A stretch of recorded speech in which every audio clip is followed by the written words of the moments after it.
greed, for lack of a better word, is good. Greed is right. Greed works. Greed clarifies, cuts through, and captures the essence of the evolutionary spirit. Greed in all of its forms. Greed for life, for money, for love, knowledge, has marked the upward surge of mankind, and greed, you mark my words, will not only save Teldar paper, but that other malfunctioning corporation called the USA. Thank you very much.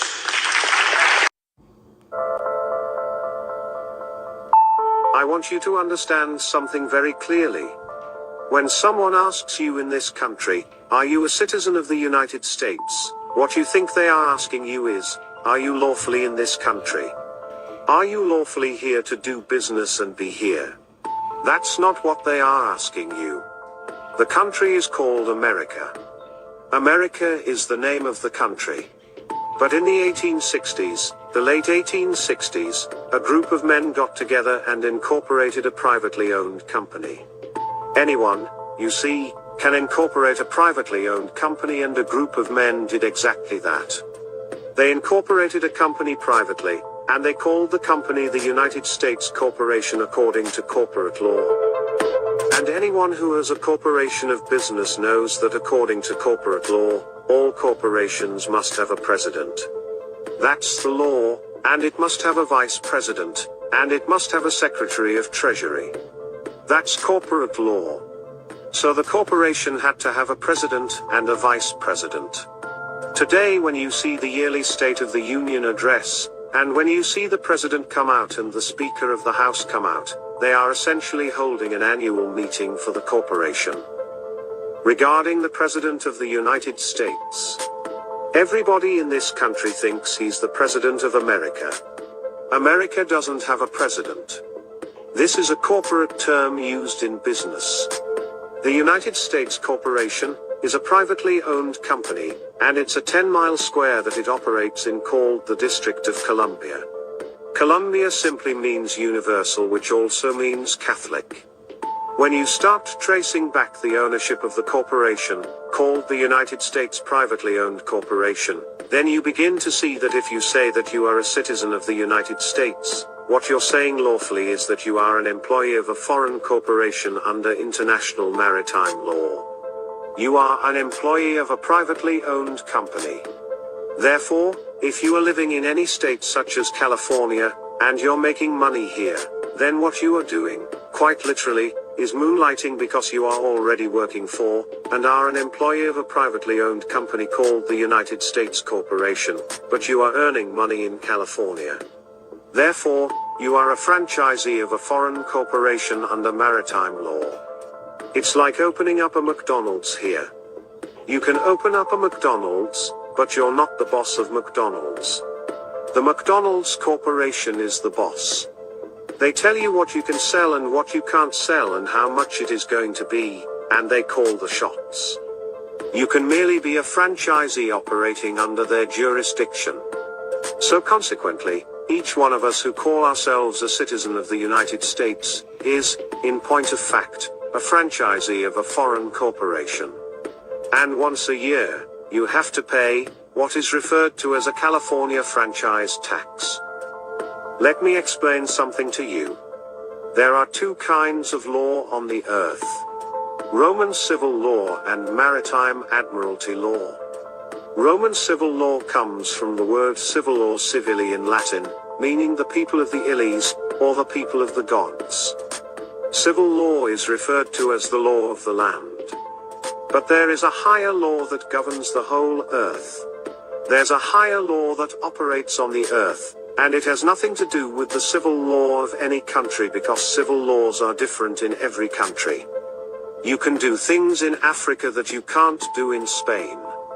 You could do things here in America you can't do in France, because the people's law, the law of the land, is different according to the culture.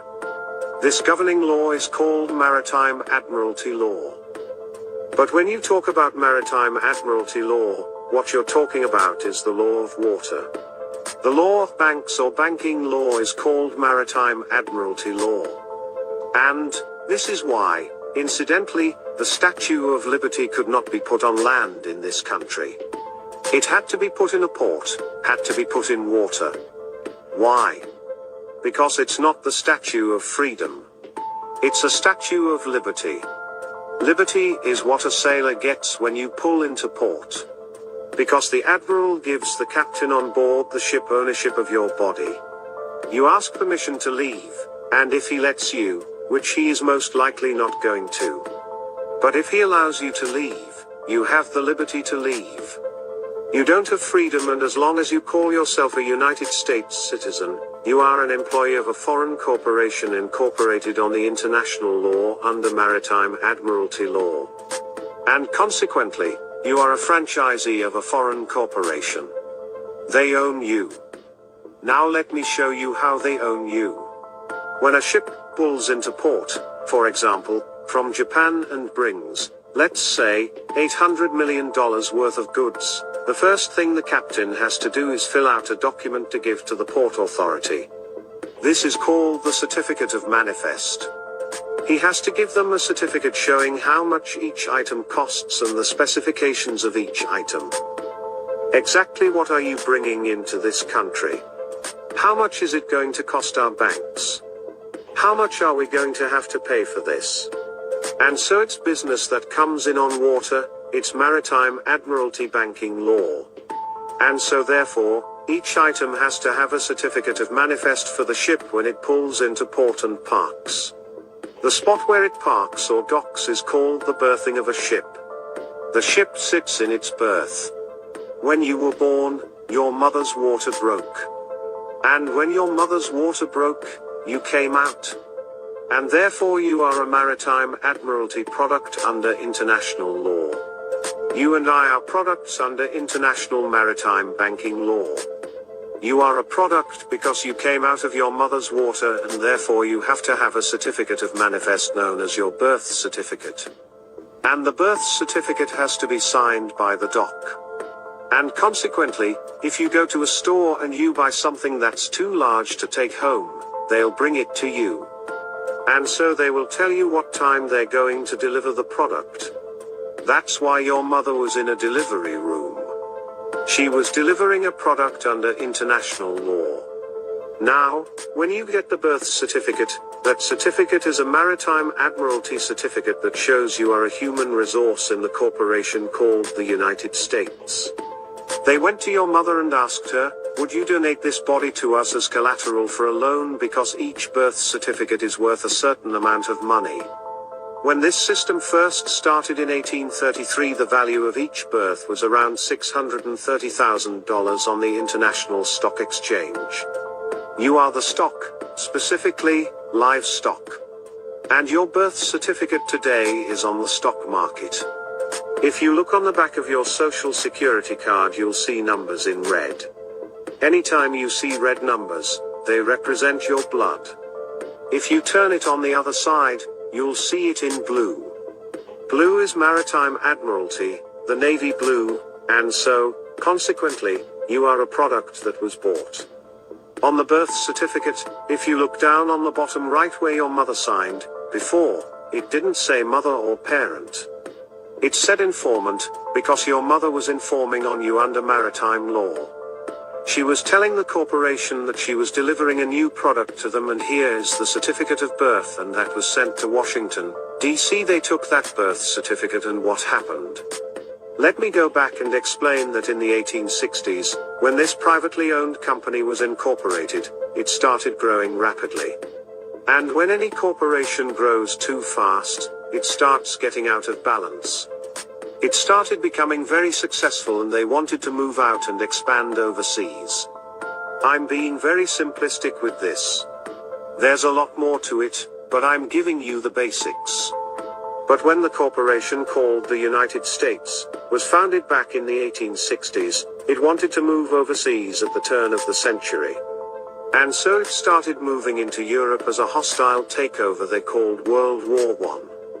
World War I was one large corporation called United States trying to take over other major corporations in the world like Germany and France, which are other corporations under this same system.